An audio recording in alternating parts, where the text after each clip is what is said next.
ఇబ్రహీంపట్నంలో MLA వసంత వెంకటకృష్ణ ప్రసాద్ అక్రమ బూడిద వ్యాపారం అడ్డుకునేందుకు మాజీ మంత్రి జోగి రమేష్ పిలుపునిచ్చారు. కార్యకర్తలతో ర్యాలీగా వెళ్లనున్న జోగి రమేష్ పలువురు వైసీపీ నాయకులను ఏసీపీ దుర్గారావు, సీఐ చంద్రశేఖర్ నేతృత్వంలో పోలీసులు అరెస్ట్ చేసి భవానీపురం తరలించారు. ఈ పరిణామాలతో జోగి రమేష్ నివాసం వద్ద ఉద్రిక్త పరిస్థితులు నెలకొన్నాయి.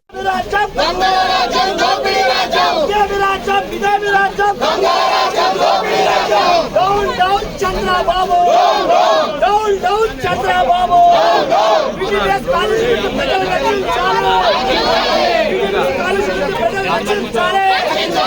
మూడు దొంగలు వెంటనే అరెస్ట్ చేయాలి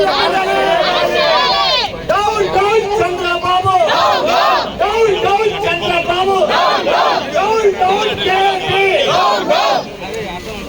మూడు దొంగలు వెంటనే అరెస్ట్ చేయాలి మూడు దొంగలు వెంటనే అరెస్ట్ చేయాలి మూడు దొంగలు వెంటనే అరెస్ట్ చేయాలి